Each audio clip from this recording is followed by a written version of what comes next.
Chelsea Football Club, when it rains, it pours, and Nicholas Jackson now is out until April. Yes, Nicholas Jackson is injured and out until April. Enzo Maresca gives us all the information, all the detail. He gives us an update on 5 players that are returning from injuries. And for me, I can't lie to you, this is very disheartening. A lot of people are saying the season is over. I'm not going that far, but we need to talk about it because this is Brighton versus Chelsea. Match preview. On Valentine's Day, the game is going to be held. There will be no match review straight after. I'm out with my wife. I'm spending time with her. But trust me, I am going to be checking the score and watching the game when we get in later that night in the early mornings. So you'll have a review straight after that. Yet, we need to talk about it because Enzo Maresca has given us a press conference. He's given us a preview. He's told us who's his number one. He's told us who's injured. So let's get into it. Hit the like button. 1,000 likes go a long way. We're like 750 people away from 40,000. So if you subscribe right now, you're helping me hit that target. Thank you very much. And let's get started. Nicholas Jackson is the big story, right? Enzo Maresca sat down today and has given us information that Nicholas Jackson is hurt. He's going to be out for 6 to 8 weeks. He'll be returning hopefully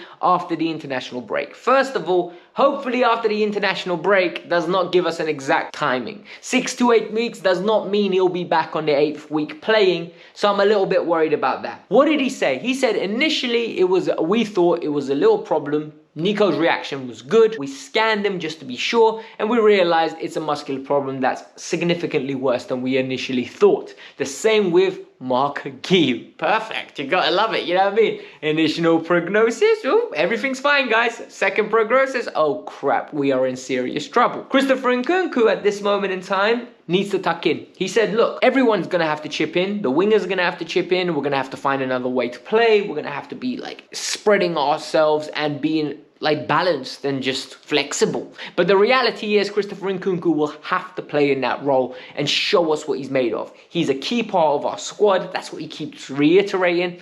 And it's actually really sad that we have got to this part. However, and this is where it gets very interesting, he went on and basically took a massive shot at the fan. He said, look, certain people will be saying, oh, Jackson's not good, or we don't have Jackson, so we can't play that way. And he basically is highlighting people that just moan about Jackson's performance. Jackson off the ball, even though he's not scoring, he's fantastic. That's his words. He said, even if he's not scoring, he's been fantastic. On the ball, running off the ball, and at the end of the day, he enables us to play the way we want to play. So for me, this has become a big mess. And the reason it's become a big mess is because we had 3 strikers on January 31st, right? According to the club. This is according to the club. We had Jackson number 1, Nkunku number 2, Guiu number 3. Now, fast forward 20 days, and what's happened? Guiu's out until April. Jackson's out until April, and our manager is actively once again telling us Nkunku's not a striker. Then you got Matt Law coming out with stories such as, it's bad luck. Chelsea believe it's bad luck, not poor planning. Let me tell you right there, right? It can be both. It's bad luck that you got the injuries at the same time, 100%. But it's poor planning because you know and your manager knows Nkunku's not a 9. You know that injuries can happen at any time. So all of a sudden, Mark Guiu is your 3rd choice, and you might have to start depending on him. You can't. Jackson is injured now. You can't depend on him. And the only striker that you considered a striker, you don't have. That's poor planning. So the reality is, you reap what you sow, and you need to accept it, and we better make top 4. On to the other injury, because the reality is Reece James is fit. We were told Reece James is fully fit, he's ready to play. They gave him a rest. They decided that against Brighton he needed to rest, manage him. And you know what? I always say if Reece plays, it's a bonus. If Reece doesn't play, I don't expect him to play. So well done Chelsea for making sure that Reece is back for another Premier League game. I love it. I absolutely love it. Thank you very much. Then, Guiu is out until the international break, like I've already told you. Shame. It's annoying, and this is why I always say it's luck to make it at Chelsea. Because in another time, Guiu's got 8 weeks now to prove to us that he's our number 1 striker. And Chelsea don't need another striker. However, what's going to happen is Chelsea are going to buy a striker in the summer. Guiu's going to go down to 4th choice and be shipped off to another club. It's classic. That's how it works. Benuel Badiashile and Romeo Lavia, both out till April. Love it. You know, we were told early February for Badiashile. I don't know what happened. 2 weeks. 2 more months, we're going to add it on. Lavia, Lavia never plays for us. He's in the same camp as Reece James. If you play, it's a bonus. If you don't play, I don't expect you to play. And the one that surprised me is Wesley Fofana. Wesley Fofana is expected to return in 2 to 3 weeks. I'm going to ask you a question. These men told me Wesley Fofana is out for April. How could he be back in 2 to 3 weeks? Because he's already been in training. They're slowly starting to work him up. And what the stories are coming out is that Wesley wants to do it naturally. They wanted to do a surgery the way on Reece. However, that would mean a season end. Player doesn't want to do it. His body, his decision, totally agree with it. But at the same time, they're his employer. They want him to play. They're not as emotional as he is. So are they looking after his long-term future? It's a very complicated debate. But for me, I am very worried about what's going to happen with Fofana. Because if everyone thinks, oh, Fofana's going to be back and our defense is going to be solid, I think you're heavily mistaken. I think he'll improve us. But Fofana any second can break down.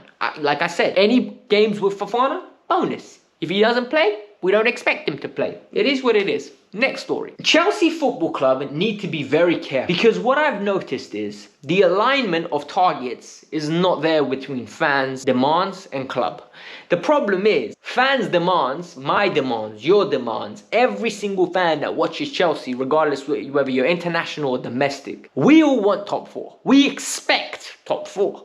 All of us. I haven't met a single Chelsea fan that said if we don't make top 4, it's a good season. Because it's not. It can't be. My personal opinion. I was hard on Poch. I thought with the injuries Poch had, we still should have made top 4. We did it. My stance is the same with Enzo Maresca. We should make top 4. This is a good enough squad to make top 4.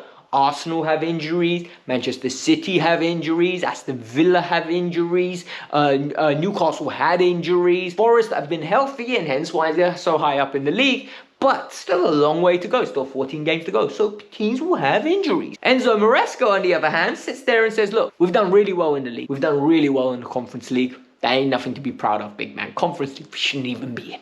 However, I'll give it to you. He also goes on to say, look, I've never been asked to do well, like to get top 4 this year. The plan was always second year Champions League. And that's why we've always said we're ahead of expectation. And we've been in the top 4 nearly all season. For me, that is mad. Do you know how mad that is for me? Because what this is they're already planning to fail on the fans' expectations. In their head, they don't need Champions League football next year. These directors are setting targets that are disgusting. In my opinion, we demand top 4. And Enzo Maresca's only coming out and saying what his job remit is. Look, he's not in the business of getting sacked. He likes this job. In his head, he's doing a great job because the people paying him to do the job are saying, listen, we don't expect you to be in the Champions League. You're in the Champions League spot. You're doing very well. You're our guy, Baldy. That's what they're saying to him. And the reality is, this is it. Do you know what I mean? He's doing his job. He's telling the world, listen, I just did my bench press session. You know what I mean? My chest is pumped. I'm achieving my targets. What do you want from me? You're the problem. That's what he's telling us. And for me, this is a massive problem. Because if we don't get top 4, fans are going to be fuming. And there's going to be a lot more vocal fans. The big positive from today's video is the fact that Philippe Jurgensen is the Chelsea #1 moving forward. From my understanding from what Enzo Maresca said in his press conference. He could be lying. However, he said before the West Ham game, he sat down and had a good chat with Sanchez, explained the situation to him. He also spoke to Philippe. And since then, hasn't needed to speak to them because in the cup, Sanchez played okay. However, since then, Felipe knows that he's going to be starting tomorrow's game. This is a very smart decision. This is a quick way to get fans on your side, to get the better player playing, and more importantly, to make Chelsea a better team. I think with Jurgensen in goal, we are stronger. I'm not saying he's the best keeper in the world. I'm not saying he's phenomenal. I'm not saying he's generational. I'm just saying he's just a better goalkeeper than Sanchez. We're going to have less panic at the back. Hopefully we can grind out some wins, but this is a step in the positive direction with a few steps we took backwards already. But Brighton versus Chelsea. This is a must-win game. And the reason I say this is a must-win game because we got Aston Villa after, we got Leicester and Southampton in the next 4. We have 2 home games in Leicester and Southampton. We have to get 6 points in, right? Aston Villa away is a problem. And when I say a problem, I mean we can't lose that game because it just creates more negativity, especially if we don't win tomorrow. For me, after the defeat in the cup, I need to see some sort of character from these players. I need to see them come out and make a statement victory. Jackson's out, that ain't no problem. That ain't no problem. I need them saying, that's how I need them.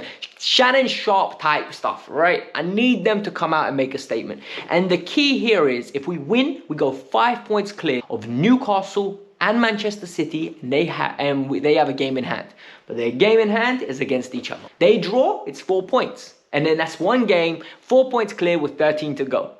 We need to get to that international break, right? And I think that's 6 games with 4 wins and 1 draw and 1 defeat. If we do that, if we get 13 points from 18 from now till then, and then hopefully Nico comes back, we'll be in a position where we should get top 4.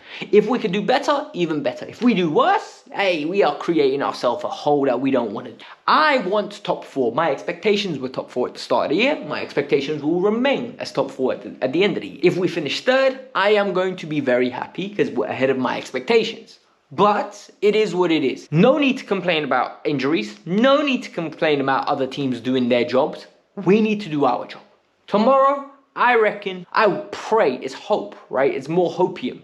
I pray we go there and we win 3-1. In the comments below, let me know your thoughts. Peace out. I'm out. Have a lovely day.